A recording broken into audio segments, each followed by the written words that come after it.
नमस्कार दोस्तों, मैं वरुण मंडल मैथ्स में आपका स्वागत करता हूँ और आज हम 28 अगस्त 2016 पेपर करेंगे। ठीक है, ये पेपर हुआ था सुबह 10 बजे और इस पेपर में हम मैथ्स के 25 क्वेश्चन करेंगे।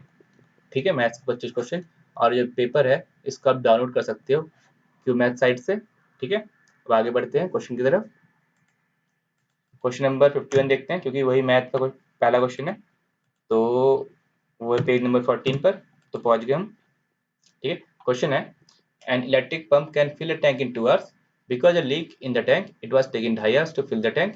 The leak can drain all the water of the tank in how many hours? ठीक है, आप पीडीएफ डाउनलोड कर लीजिएगा। ठीक है, अगर आपको दिखाई नहीं दे रहा हो ढंग से। ठीक है, क्वेश्चन ओके। तो मान लो पंप है 2 घंटे में फिल कर रहा है और पंप के साथ लीक जुड़ गया तो 2.5 घंटे फिल हो रहा है।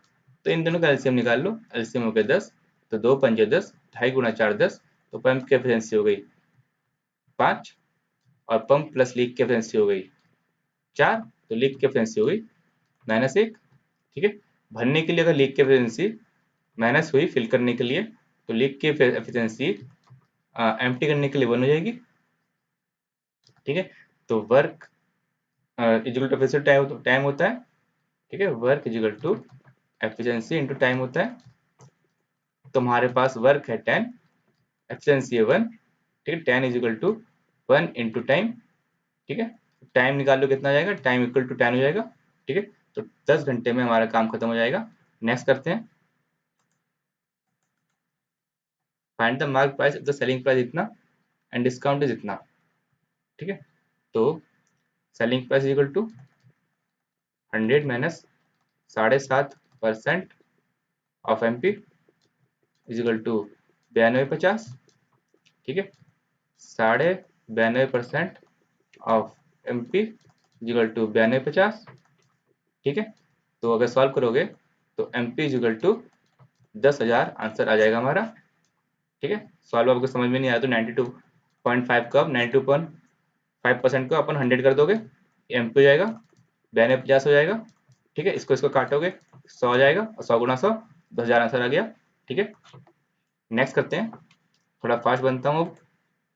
मुझे आपको समझ आ रहा होगा इस फास्ट में भी, कोशिश पूरी मेरी यही कि आपको समझ आए।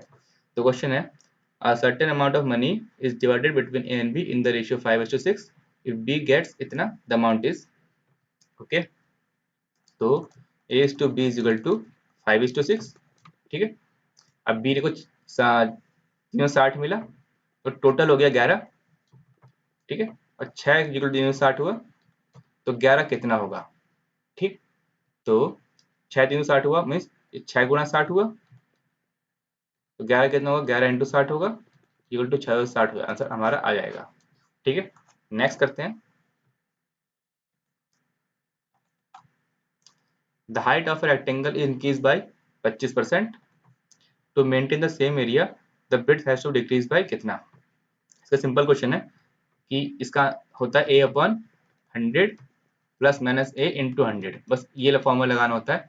ठीक है, प्लस तब लगेगा जब इंक्रीज बाई हो, माइनस तब लगेगा जब डिक्रीज बाई हो। तो यहाँ पे इंक्रीज बाई है तो 25 अपॉन 100 प्लस 25 इंटू 100। ठीक है, तो सॉल्व करोगे तो 1/5 इंटू 100 इक्वल टू 20% हमारा आंसर। ठीक है, ये फॉर्मूला तब लगता है जब इस टाइप का फॉर्मूला आ जाए, area equal to L B with direct proportional to आ जाए। ठीक है, मीन्स एरिया वाला क्वेश्चन में आता है। जैसे अगर आपसे कर्व उसका पूछा हो, कर्व सरफेस एरिया सिलेंडर भी दे रखा हो 2πRh। ठीक है, आपको ऐसे भी कुछ दे रखा हो πRh 2πRh, यहाँ पे डायरेक्ट प्रोपोर्शनल टू RH हो जाता है। ठीक है, तो आप ऐसा लगा सकते हो। ठीक है, नेक्स्ट करते हैं, मीन्स जब डायरेक्ट प्रोपोर्शनल टू 2 वेरिएबल होता है तो इस टाइप के फॉर्मूले लग जाते हैं। सिंपल सी बात है। अगर आपको फॉर्मूला याद नहीं है तो और एक तरीका है कि लेंथ को 100 मान लो और ब्रेड को 100 मान लो। ठीक है, 100 का 125 हुआ तो इसका x मान लेते हैं कितना परसेंट। ठीक है, तो 125 गुणा x equal to 100 into 100। Solve करो तो 25 पंजे 25 चौक 5 गुणा 20, तो x इक्वल टू 80 मीन्स 100 से हमारा 80 भी कन्वर्ट हो गया है रेट, तो हमारा कितना परसेंट डिक्रीज हुआ, 20% डिक्रीज हुआ। ठीक है, तो हमारा आंसर आ गया। ठीक है, मुझे लगता है थोड़ा स्लो जाना चाहिए, मुझे काफ़ी फास्ट जा रहा हूँ। एक्चुअली क्वेश्चन काफ़ी इजी है, इसलिए आपको समझ आ जानी चाहिए। ठीक है, एक car takes 5 hours to cover 100 km distance at a particular speed, whereas another car takes 3 hours to reach a particular distance at the same speed। ठीक है, देखो जो पहला कार है वो 5 घंटे में 100 किलोमीटर डिस्टेंस कवर कर रहा है, मीन्स की स्पीड कितनी होगी 100/5 इक्वल टू 20। जो दूसरी कार है वो 3 घंटे में कोई डिस्टेंस कवर कर रही है लेकिन सेम स्पीड से, इसकी स्पीड 30 ही है, सॉरी 20 ही है। ठीक है, तो इसका distance equal to speed into time हो जाएगा। तो स्पीड हमारी 20 है, टाइम 30 है, सॉरी 3 है, तो आंसर होगा 20 गुणा 3 इक्वल टू 60। ठीक है, नेक्स्ट करते हैं, मुझे आपको समझ आ रहा होगा। एक बार टाइम देख लो कितना। ओके, 5:30 5 क्वेश्चन हो गए यहाँ पे। ठीक है, पहला 6th क्वेश्चन देखते हैं। A sum of 1200 land to be paid back in 5 equal installment of इतना each, rate of interest per annum is. देखो ये क्वेश्चन है तो आप फॉर्मूला लगा दो, कुछ आपने कुछ पढ़ा होगा कि instalment is equal to this upon this, कुछ वैल्यू पड़ी होगी तो आप फॉर्मूला लगा दोगे, इसमें लगेगा नहीं। क्यों, आपको बता दूं, जब डेब्ट वाला क्वेश्चन होता है ना, मान लो 1200 है तो यहाँ पे इंस्टॉलमेंट होता है, तो इंस्टॉलमेंट के जब मल्टीप्लाई करोगे इससे 264 इंटू 5, ठीक है, शुड बी ग्रेटर देन इतना, अगर डेब्ट वाला क्वेश्चन हो। ठीक है, अगर डेब्ट वाला क्वेश्चन हो, पर डेब्ट वाला क्वेश्चन नहीं है क्योंकि ये इससे बड़ा है, तो ये थोड़ा ये दूसरा टाइप का क्वेश्चन है। ठीक है, तो देखो जो 1200 रुपये है 5 इक्वल इंस्टॉलमेंट में वापस कर रहे हैं 264 रुपये ईच के साथ। ठीक है, तो आप ये देखो कि 264 को 5 कितना हो जाता है, 264 गुणा 5 इक्वल टू 1320, ये हमारा अमाउंट होगा। ठीक है, और हमारा प्रिंसिपल कितना है, प्रिंसिपल है हमारा 1200, तो हमने इंटरेस्ट कितना दिया 120, इंटरेस्ट हमने दिया 120 5 साल में, यानी एक साल में कितना दिया 24 एक साल में। ठीक है, तो 24 1200 कितना परसेंट है, इतना लगाना निकालना उसमें, 24 गुणा 1200 इंटू 100 इजिकल टू 2% हमारा इंटरेस्ट गया है हर साल का। ठीक है, नेक्स्ट करते हैं।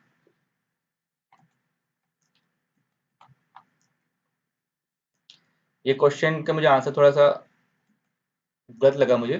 ठीक, क्वेश्चन गलत लगा मुझे, मतलब मुझे, तो देख लो आप, among which expressions which one can be expressed as a difference of two cubic expressions, means इन्होंने कहा है कि कोई ये एक्सप्रेशन होगा a cube minus b cube form में। ठीक है, इस फॉर्म में होना चाहिए, तो पहला देख लो आप, ए देख लेते हैं।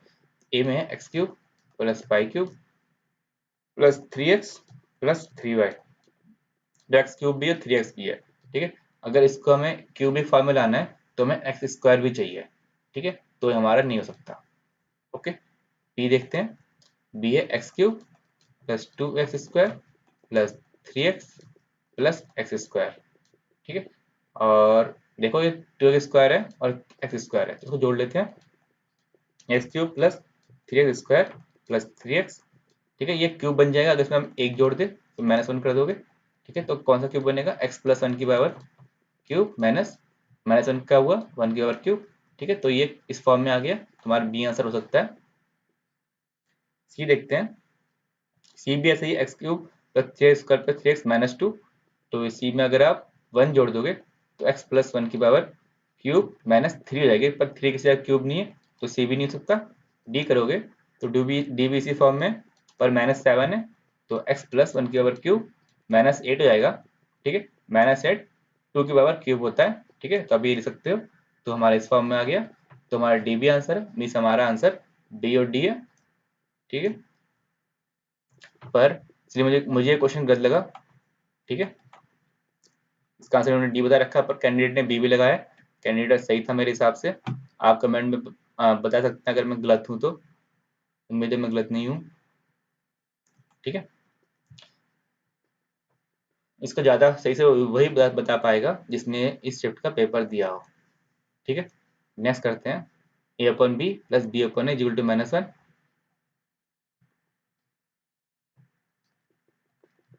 ठीक है, और a square upon b minus b square upon a equal to what. ठीक है, तो हमें क्या निकालना है, इसको थोड़ा अलग फॉर्म में ले आते हैं, तो हमें निकालना है a cube minus b cube upon a b, simple form में ले आया मैं। ठीक है, एक टर्म में हो गया ये, तो हमें ये निकालना है a cube minus b cube upon a b निकालना है। और हमें ये गिवन है, तो इससे हम इसको सॉल्व करते हैं। सॉल्व करेंगे तो ये a square plus b square upon a b equal to minus one हो जाएगा। ठीक है, तो इसका मतलब ये हुआ a square plus b square plus a b equal to 0 हो जाएगा। ठीक है, अगर इसको आप ए माइनस बी से मल्टीप्लाई कर दोगे तो ये क्या हो जाएगा, a cube minus b cube equal to 0 हो जाएगा। इसको मैंने a माइनस बी से मल्टीप्लाई कर दिया है। ठीक है, पूरे इक्वेशन को, तो हमारा इक्वेशन ये बन गया है। तो यहाँ इसको अगर यहाँ पुट कर दोगे 0 तो इसकी वैल्यू कितनी जाएगी, 0। ठीक है, तो हमारा आंसर हो गया 0। नेक्स्ट करते हैं। नेक्स्ट है the line segment A B intersect the straight line C D at B. Okay, A B will be smallest when angle A B D is okay. तो मान लो सी डी है, तो line segment A B ने C D को B पे काटा, तो हमें एंगल ए बी डी बताना है कितना होगा। तो अगर कोई भी चीज पे अगर कोई मीन्स अगर कोई भी पॉइंट किसी लाइन पर अगर इंटरसेक्ट कर रहा हो, ठीक है, मिनिमम डिस्टेंस तब होगा जब वो 90 डिग्री हो। ये एक प्रॉपर्टी है, इसे याद रखिएगा। ठीक है, तो आंसर हमारा 90 डिग्री हो गया। ठीक है, नेक्स्ट करते हैं। नेक्स्ट तो काफी सिंपल है, ये भी प्रॉपर्टीज बेस है। Which of the following is not true for a rhombus. Rhombus के लिए कौन सा ट्रू नहीं है। ऑल साइड्स आर कॉन्ग्रुएंट, ये ट्रू है। ऑपोजिट साइड्स आर पैरेलल, ये ट्रू है। डायगोनल्स आर इक्वल, ये फॉल्स है। और diagonals bisect each other right angles, ये ट्रू है। तो कौन सा ट्रू नहीं है, हमारा ये वाला ट्रू नहीं है, तो हमारा आंसर 3 हो गया। ठीक है, नेक्स्ट करते हैं। क्वेश्चन है if sec theta is equal to cosec phi with this then the value of sin theta plus phi. ठीक है, तो कैसे करते हैं। sec theta is equal to cosec phi, solve करते हैं। sec थीटा, cosec फाई को हम जैसे लिख सकते हैं sec थीटा, सॉरी थीटा नहीं आएगा, sec 90 डिग्री माइनस फाई लिख सकते हैं cosec फाई को। ठीक है, is equal to theta is equal to 90 degree minus five और theta plus five equal to 90 degree. तो साइन की वैल्यू चाहिए, साइन थीटा प्लस फाइव चाहिए, इसको साइन में कन्वर्ट कर देते हैं। Sine theta plus five equal to sine 90 degree equal to 1, answer हमारा हो गया। ठीक है, नेक्स्ट करते हैं।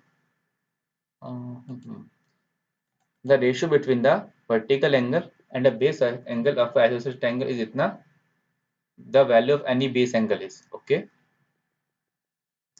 ये हमारा आइसोसेलेस ट्रायंगल, ठीक है, इनका वर्टिकल एंगल और बेस एंगल का रेशियो है 4:3, तो 4 लिख लेते हैं, 3 लिख लेते हैं। रेशियो होता है, मैं एक्स फॉर्म लिख देता हूँ 4x:3x। अगर ये 3x है तो ये वाला भी 3x होगा। ठीक है, फिर दोनों बराबर होते हैं। ठीक है, तो value of any base angle है, बेस एंगल की वैल्यू बतानी है, नीचे में 3x बताना है। तो देखो तीनों का मिलाकर सब मिलाकर कितना होगा, 180 डिग्री होगा। 4x plus 3x plus 3x equal to 180 degree. Sum of all angles in triangle is 180 degree, means tan x equal to 180 degree और x इक्वल टू 18 डिग्री। हमें बताया 3x कितना है, बेस एंगल की वैल्यू 3x है, तो 3x equal to 54 degree. तो हमारा आंसर आ गया 54 डिग्री। कहाँ है, ये रहा। नेक्स्ट करते हैं। नेक्स्ट है in triangle ABC angle B equal to 90 degree, BC equal to √3 AB, find the measurement of angle A। Okay, तो ये हमारा ट्रायंगल है और यहाँ पे एंगल B 90 डिग्री है, इसे A मान लेते हैं, इसे B तो आ गया, C मान लेते हैं। ठीक है, तो BC √3 AB है, इसे हम √3 AB लिख लेते हैं। ठीक है, ठीक है, मेजर ऑफ एंगल A बताना है, तो एंगल A को थीटा ले लेते हैं। ठीक है, तो tan A, थीटा लेने की जरूरत नहीं है, tan सीधे tan लिख लेते हैं। tan A is equal to BC upon AB होगा, BC अपॉन AB। BC कितना है, √3 B, मेरा B D की तरह दिख रहा है तो मैं थोड़ा सही कर दूं, ये B हो गया और ये भी B हो गया। ठीक है, तो equal to √3 AB upon A B, ठीक है, equal to √3 means tan is equal to √3 means equal to tan 60 degree, ठीक है। तो ए इज इक्वल टू आ गया हमारा 60 डिग्री आंसर। नेक्स्ट करते हैं। नेक्स्ट है A and B are irrational numbers such that a plus b is equal to q is a rational number. Okay, then a minus b is, ठीक है। मान लो a है √3 और b है -√3, तो a प्लस बी कितना जाएगा 0। ये क्या है रैशनल नंबर, और ऊपर वाले क्या है इरेशनल नंबर, ठीक। तो और एक एग्जांपल दे दूं, इज इक्वल टू 2 प्लस √2 ले लेते हैं, या √6 ले लो, कुछ भी ले लो। b is equal to 2 minus √6 ले लो। मैं वैल्यू ऐसे ले रहा हूँ कि ये दोनों मिलके कट जाए, जो हमारे रूट वाले वैल्यूज है। तो a प्लस बी कितना जाएगा 4 जाएगा, क्योंकि दोनों कट जाएंगे। तो ये भी रैशनल नंबर है, पर ऊपर वाले इरेशनल नंबर है, ठीक है। हमें a माइनस बी बताना है। अगर इसको हम a माइनस बी करोगे तो कितना आएगा, a minus B equal to 2√3 आएगा। अगर यहाँ पे a माइनस बी करोगे equal to a minus equal to 2√6 आएगा, ठीक है। तब देख सकते हो 2√6 या 2√3 जो भी है, हमारा जो आंसर आ रहा है इरेशनल आ रहा है। तो हमारा आंसर आएगा ऑलवेज इरेशनल, ठीक है। करेक्ट आंसर भी यही है हमारा। ओके, नेक्स्ट करते हैं। ऑलवेज इरेशनल, ठीक है। मुझे लग रहा है इस बंदे ने जितना भी किया है काफी अच्छा किया है इसने, लगभग सारे आंसर सही है, एक दो को छोड़ के। क्वेश्चन है, the height of a right circular cylinder is twice its radius of the base. Right circular cylinder का हाइट बेस का ट्वाइस है, ठीक है। मान लो हाइट h है, h इक्वल टू 2r हो गया कंडीशन के हिसाब से। If its height be 6 times its radius of the base. अगर हाइट h डैश मान लेते हैं, अगर हाइट हो जाता 6 time of r dash radius of इस बेस, ठीक है। तो हमारी रेडियस तो सेम ही है ना, तो r लिखते हैं। If h dash equal to 6r, ठीक है, then the volume of the cylinder will be इतना मोर। तो वॉल्यूम हमारा बढ़ जाता, ठीक है। तो इसको यहाँ पे इसका वॉल्यूम मान लेते हैं। सिलेंडर तो पाई r² h, और ये v डैश मानते हैं पाई r² h डैश, ठीक है। तो हमें कह रखा है v dash minus v equal to 539। तो पुट करके करते हैं पाई, पाई मीन्स 22/7 r² h। हमें क्या निकालना है, सिलेंडर की हाइट निकालनी है, ठीक है। तो इसमें r कितना हो गया h/2, ठीक है। इस पाई इंटू h/2 का whole square into h minus 22/7। इसमें r क्या हो गया h डैश बाई 6, ठीक है। तो ये h, क्योंकि h डैश और h दोनों अलग अलग हो रहा है ना, तो थोड़ा गड़बड़ हो जाएगी। हम दोनों को r के रेस्पेक्ट में कर लेते हैं, ठीक है, तो सही होगा। क्यों देखो, ये भी r के टर्म्स में करोगे तो इजी पड़ जाएगा, ये भी दोनों एक ही कॉन्स्टेंट टर्म है, पर यहाँ पे h और h डैश दोनों अलग अलग वेरिएबल है, तो हमारा आंसर नहीं आ पाएगा। तो एक ही वेरिएबल लेते हैं, ठीक है। ये रबड़ को यूज कर लेता हूँ।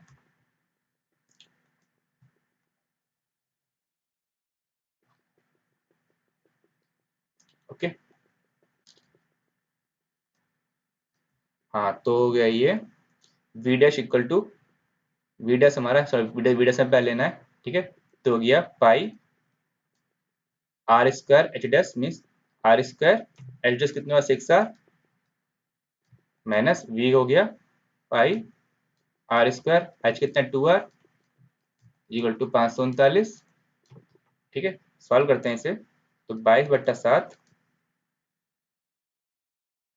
2r, ठीक है। 22/7 r³, ठीक है, और हो जाएगा 6 माइनस 2 इक्वल टू 539। 11 दूनी 22, 11 चौक 44, 11 9, ठीक है। तो r³ इक्वल टू 49 गुणा 7 बटे 2 इंटू 4। सॉल्व करोगे तो r इक्वल टू 7/2 हो जाएगा, ठीक है, क्योंकि ये 7 का क्यूब हो गया ऊपर, नीचे 2 का क्यूब हो गया, तो r इक्वल 7/2। इसको यहाँ पुट करोगे तो h की वैल्यू कितनी जाएगी 7, ठीक है, 2r इक्वल टू 7 हो गया, तो हमारा आंसर हो गया 7। नेक्स्ट करते हैं, मुझे आपको समझ आ गया होगा, और एक चीज आपको समझ में आई होगी कि मैंने एच डैश और एच मैंने एक साथ क्यों नहीं लिखे क्वेश्चन में, इसलिए मिटाना पड़ गया। The average age of, next question है, the average age of 40 students of a class इतना, ठीक है, और 24 स्टूडेंट्स का एवरेज है 15.5 और 15 स्टूडेंट का एवरेज है इतना, then the age of 40 student कितना, ठीक है। हाँ, तो एवरेज 16 है, ठीक है, 24 का हो गया 15.5, तो 24 में कितना कम जा रहा है 16 में से, माइनस हाफ कम हो रहा है, ठीक है, 24 लोगों का माइनस हाफ कम हो रहा है एवरेज के हिसाब से, ठीक है, वही 16 लोगों का एवरेज के हिसाब से 2/3 ईयर बढ़ रहा है, ठीक है, 16 नहीं 15 लोगों का, ठीक है, 15 लोगों का 2/3 एवरेज बढ़ रहा है, तो 24 लोगों का अगर माइनस हाफ घट रहा है, ठीक है, तो ये कितना होगा, -12 घट गया 24 लोगों के हिसाब से एवरेज में, और 15 लोगों के हिसाब से हमारे एवरेज में कितना बढ़ा, 3 5 15 10 एवरेज बढ़ गया, ठीक है, तो दोनों मिला के हमारा टोटल -2 घट गया 39 लोगों का, 39 लोगों का -2 घट गया एवरेज में, तो हमें एवरेज बढ़ाने के लिए 2 एक्स्ट्रा ऐड करना पड़ेगा एक्चुअल एवरेज में, ठीक है, तो 16 प्लस 2 हमारा आंसर है इक्वल टू 18, ठीक है। नेक्स्ट करते हैं, a contractor has got 2 orders A and B.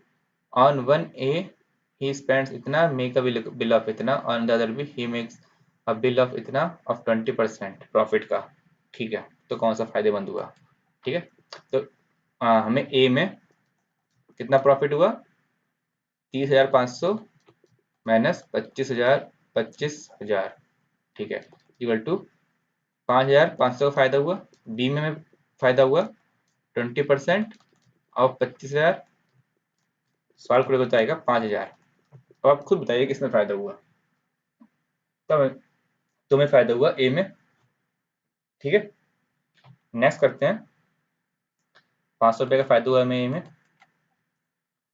Next है, इफ 9 की पावर x प्लस 2 इज 240 plus 9x, then the value of this is, okay okay, तो जो भी 9 की पावर एक टर्म में एक साइड ले जाओ, 9 की पावर x प्लस 2 माइनस 9 की power x is equal to 240, ठीक है, तो 9 की पावर x कॉमन ले लेते हैं, तो ये हो जाएगा 9 की power square minus 1 is equal to 240, ठीक है, 9 की पावर x, ये हो गया 9 का स्क्वायर, होगा 81 में से एक गया 80, 9 की power x into 80 equal to 240, 80 तिया 240, 3 किसके बराबर होता है 9 की पावर हाफ के बराबर होगा, ठीक है, 9 की टर्म्स में ले आया मैं, x किसके बराबर हो गया x इक्वल टू हाफ, ठीक है, x इक्वल टू हाफ हो गया। अब हमें वैल्यू निकालनी है 8x पावर x, तो 8x की पावर x, तो यहाँ कर रहा हूं मैं 8 इंटू एक्स मीन्स हाफ की पावर हाफ इजिकल टू 4 की पावर हाफ, ठीक है, तो 4 किसका अंडर रूट है 2 का, हमारा आंसर हो गया 2। अब नेक्स्ट क्वेश्चन देखते हैं, क्वेश्चन नंबर 69, ठीक है, और इसमें ये कह रहे हैं, to circles with centres P and Q touch each other externally. A straight line drawn through the point of contact intersect the circle with center P at A and the center Q at B. Then which of the following is true, ठीक है, तो पहले diagram बना लेते हैं। मानो ये क्या हुआ, ये पहला सर्कल है, ठीक है, और ये दूसरा सर्कल है, ठीक है, और इसका सेंटर P है और इसका सेंटर Q है, ठीक है, और एक लाइन बना लो। अब मान लो ये लाइन बन गई, ठीक है, पॉइंट ऑफ इंटरसेक्शन पॉइंट ये है, ठीक है, तो लाइन बन गई, तो ये A पे कटा और ये B पे कटा और ये P है और ये Q है, तो हमसे AP और BQ के बारे में पूछ रहे हैं कि बराबर है कि परपेंडिकुलर है कि पैरेलल है कि हाफ है। ठीक है, तो इसे अब करते हैं। सबसे पहले आप एक टेंजेंट बना लो।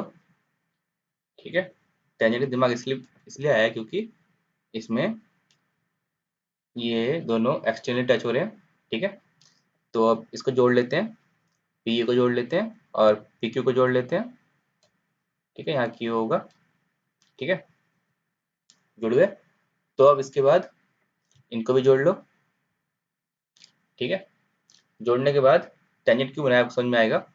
मान लो ये एक एंगल है, तो सेम टू सेम ऐसे ही एंगल इसे बना लेते हैं। ठीक है, जो ये वाली वैल्यू होगी, सॉरी यहाँ पे जुड़ रहा है, जो ये वाली मान लो x है तो ये 2x होगा। ठीक है, और अगर ये मान लो y है तो ये 2y होगा। ठीक है, अब और एक कर ले लेते हैं, ब्लैक ले लेते हैं। तो जो ये y है ये किसके बराबर होगा, अगर टेंजेंट जा रहा है, ठीक है, तो ये इसके बराबर होगा। ठीक है, इस एंगल के बराबर होगा ये वाला y। ठीक है, और इस एंगल के मीन्स ये y हुआ। ठीक है, तो इस एंगल के बराबर होगा ये वाला एंगल। ठीक है, ये y हुआ। ठीक है, पर देखो जो ये वाला एंगल है इस एंगल के बराबर होगा क्योंकि ये प्रॉपर्टी है टेंजेंट और ट्रायंगल की सर्कल के साथ। ठीक है, तो इस मतलब हुआ x इक्वल टू वाई हो गया। x इक्वल टू वाई हुआ तो means 2x equal to y हुआ, मीन्स ये वाला एंगल और ये वाला एंगल बराबर हुए। तो डबल से दिखा देता हूँ। ठीक है, दोनों बराबर हो गए। ठीक है, और ये दोनों भी बराबर होंगे वर्टिकली अपोजिट। ठीक है, और क्या बोलते हैं, ये दोनों ही बराबर होंगे। ठीक है, क्योंकि ये 180 डिग्री हुआ दोनों मिला के, तो ये दोनों ही बराबर होंगे। ठीक है, इसका मतलब ये है कि दो एंगल बराबर होने के बाद सिंपल सा हो गया कि इसको पॉइंट O मान लेते हैं कि triangle POA is similar to QOB। ठीक है, ट्रायंगल QOB, इसका मतलब होगा PO का रेशियो, इनका ratio means PO upon OQ is equal to AP upon BQ, AP upon BQ is equal to OA upon OB। ठीक है, ये होगा। इसका मतलब ये रेशियो तब बनता है जब दो पैरेलल लाइंस होते हैं और एक ट्रांसवर्सल होता है। हमारे यहाँ PQ ट्रांसवर्सल है और दो पैरेलल लाइंस है AP और BQ। ठीक है, तो हमारा आंसर हो गया AP पैरेलल BQ। ठीक है, नेक्स्ट करते हैं और साथ में कलर भी चेंज कर देंगे। क्वेश्चन है कि a square plus 1/a square equal to 7। V1 और V2 दो मिनिमम और मैक्सिमम वैल्यू है a क्यूब प्लस 1/क्यूब का, तो वैल्यू बताओ V2 माइनस V1। ठीक है, तो करते हैं a square plus 1/a square equal to 7। इसका मतलब a square plus 1/a square plus 2 equal to 9। इसका मतलब ये हुआ a plus 1/a equal to 3 और -3। कि 9 का रूट तो 3 हो सकता है ना, -3 हो सकता है। ठीक है, इसका क्यूब करोगे तो a cube plus 1/a cube. ठीक है, इसको दो पार्ट में लेते हैं, एक बार 3 लेते हैं, एक बार -3 लेते हैं। ठीक है, प्लस 3 इंटू 3 इक्वल टू 27। तो a cube plus 1/a cube equal to 18 हो जाएगा। वैसे ही इसका क्यूब कर लो फिर से -3 लेकर, यहाँ मैंने 3 लेके किया है और अभी यहाँ -3 लेके कर रहा हूँ। तो a cube plus 1/a cube plus 3 3 9। ठीक है, इक्वल टू -27। ठीक है, या यहाँ -9 होगा क्योंकि a प्लस 1/a -3 है। ठीक है, तो यहाँ माइनस आ जाएगा क्योंकि यहाँ पे आता है 3 a प्लस 1/a आएगा। ठीक है, तो यहाँ 3 का 3 आ गया और a प्लस 1/a की वैल्यू रख देंगे, तो हो गया a cube plus 1/a cube equal to -18। तो ये हो गया हमारा v1 मैक्सिमम वैल्यू, और ये हो गया हमारी सॉरी v2 मैक्सिमम वैल्यू है। ठीक है, और मिनिमम वैल्यू हो गया v1, तो v2 में c1 कितना हो जाएगा 36, तो हमारा आंसर हो गया 36। ठीक है, नेक्स्ट करते हैं। नेक्स्ट है a 25-meter long ladder is rested on a wall. Foot of ladder is 7 meter away from the wall. If the end of the ladder slides on 4 meter, then how far will its foot move away? ठीक है, इसके लिए थोड़ा जगह बना देता हूँ, ऊपर ही बन जाएगा। ठीक है, तो मान लो ये लैडर है, ठीक है, और ये वॉल पे लाई कर रहा है। ठीक है, ये 25 मीटर का लैडर है और ये 7 metre away from the wall है, यहाँ 7 है और यहाँ 24 है। ठीक है, अब ये 24 में से 4 नीचे खिसक गया, तो अब कितना बचा, यहाँ पे 20 बचा। ठीक है, लैडर की लेंथ उतनी रहेगी 25 की 25, तो हमें ये वाली लेंथ निकालनी है। ठीक है, इसे हम x मान लेते हैं, क्योंकि यहाँ पे 90 डिग्री होगा, है कि नहीं, 90 डिग्री होगा, मीन्स जो एक्स स्क्वायर होगा वो 25 स्क्वायर माइनस 20 स्क्वायर होगा, मीन्स एक्स स्क्वायर हो जाएगी 25 में 20 स्क्वायर, एक्स स्क्वायर हो जाएगी 15। ठीक है, सॉल्व करोगे तो अगर एक्स की वैल्यू 15 हो गई और यहाँ पहले 7 था, तो कितना खिसका, खिसका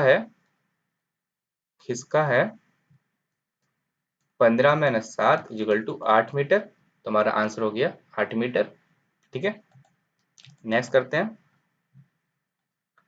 क्वेश्चन है instead of multiplying by 28 25 a student multiplies that number 52 and get 324 more than correct answer, then the number is। ठीक है, 25 से मल्टीप्लाई करना था लेकिन 52 से मल्टीप्लाई कर दिया, तो 324 से ज्यादा हो गया, तो नंबर पता करो। तो नंबर माना था x है, तो पहले 25x करना था, फिर उसने कर दिया 52x। ठीक है, और उनका डिफरेंस है 324, तो कर लेते हैं 52x minus 25x equal to 324। ठीक, 52 में से 25 जाएगा कितना आएगा बताइए, ये आएगा 27, x इक्वल टू 324। माइनस नहीं किया मैंने, इनका मैंने बीच का वो देखा, 5 और 2 का डिफरेंस देखा मैंने 3 है, तो 9 3 27 कर दिया। ठीक है, तो इसको सॉल्व करते हैं। 9 3 27, 9 3 27, 5 4 9 6 54, 3 18, तो x इक्वल टू 18, सॉरी ये 12 आएगा, सॉरी मैं गलती कर रहा हूँ अभी, x इक्वल टू 12, तो आंसर 12। एक्चुअली रात भी बहुत हो जाती है जब वीडियो बनाता हूँ, तो एक दो मिस्टेक हो ही जाती है। Next question, if a number is decrease by 10% it becomes 54, to make it 72 it should be increase by. ठीक है, नंबर 10% डिक्रीज होके 54। ठीक है, तो मीन्स 90% हो गया, 90% अगर 54 है तो कितने परसेंट 72 होगा, आप भी खुद बताइए। तो कितने परसेंट को x मान लेते हैं। ठीक है, तो x भागा 90 इक्वल टू 72 भागा 54। ठीक है, सॉल्व करते हैं। 9.90, 9 6 54, 6 से 12, तो x इक्वल टू 120, तो 120% हो गया 72, तो कितना बढ़ा हमारा 20% बढ़ा, तो आंसर हो गया हमारा 20%। कहाँ 20%, ये हो गया आंसर। ठीक है, नेक्स्ट करते हैं। 12 men complete a work in 9 days. After they have worked for 6 days, 6 more men join them. ठीक है, how many days will they take to complete remaining work. देखो 12 लोग 9 दिन में काम कर सकते हैं, ये हमारा स्टैंडर्ड चीज है। ठीक है, अब वो 12 लोगों ने 6 दिन काम कर लिया। ठीक है, अब 6 लोग और जुड़ गए, तो मीन 18 लोग हो गए। वो 18 लोग कितने दिन और काम करें कि टोटल काम कंप्लीट हो जाए। ठीक है, तो मान लो हर एक आदमी का एफिशिएंसी 1 है। ठीक है, तो 12 लोगों की एफिशिएंसी एक दिन का 12 हो गया। ठीक है, टोटल वर्क हो जाएगा 12 × 9 इक्वल टू 108। ठीक है, 108 में से 12 × 6 72 खत्म हो गया है काम, तो बचा कितना 108 माइनस 72 करोगे तो 36 दिन बाद 36 से 108 36 आएगा। ठीक है, अब 18 लोग 36 काम करेंगे तो कितने दिन में करेंगे? 36 भागा 18 इक्वल टू 2, 2 दिन में करेंगे। ठीक है, तो हमारा आंसर 2 आ गया। ठीक है, नेक्स्ट करते हैं। उम्मीद है आपको समझ आ रहा होगा। नेक्स्ट क्वेश्चन तो काफ़ी आसान है, रेशियो है तो आप रेशियो समझ गए होंगे। मैंने कई क्वेश्चन रेशियो वाले कर दिया। देखो, राम हो गया, गोपाल हो गया और कृष्ण हो गया। ठीक है, तो राम और गोपाल का रेशियो क्या है? 7:17 का। गोपाल कृष्ण का रेशियो है इनका भी 7:17 का। तो इनका एलसीएम कर लो, 17 7 119। ठीक है, 119 और 7 7 49 और ये 17 × 17 289। अब ये कह रहे हैं राम के पास 490 है, तो 490 मतलब 490 49 के बराबर हुआ रेशियो के हिसाब से। तो कृष्ण के पास कितना? कृष्ण के पास 10 से मल्टीप्लाई कर दो, 2890 आंसर हो गया। ठीक है, अगर 49 इक्वल टू 490 है तो 289 इक्वल टू 2890 होगा। ठीक है, तो हमारे सारे 25 क्वेश्चन यहाँ पर हो गए। उम्मीद है आपको समझ आ गए होंगे। अगर आपको नहीं समझ आए तो फिर भी आप मुझे मैसेज कर सकते हो 8587962919 इस नंबर पर। अब वहाँ मेरा व्हाट्सएप ग्रुप बना हुआ है, आप वहाँ पे और भी डाउट्स पूछ सकते हो, जो भी आपके डाउट्स से क्लियर हो जाएंगे। ठीक है, वहाँ पे और भी मेंबर्स है जो कि मुझसे पहले आंसर देते हैं। मुनि का आंसर के पहले वेट करता हूँ एक्चुअली। ठीक है, वीडियो बनाने में बहुत टाइम लगता है तो व्हाट्सएप में कम जाता हूँ, जब देखता हूँ कि कोई सोल्यूशन नहीं है दे दिया है तब मैं कर लेता हूँ। ठीक है, तो आप इस नंबर में मैच कर सकते हो अगर आपको कोई क्वेश्चन में दिक्कत हो रही हो तो। ठीक है, अभी के लिए इतना ही। और अगर आपको वीडियो पसंद आई हो कृपया लाइक करें, दोस्तों का शेयर करें और चैनल को सब्सक्राइब करना ना भूलें। ठीक है, तो बस अभी इतना ही। बाय दोस्तों and have a nice day.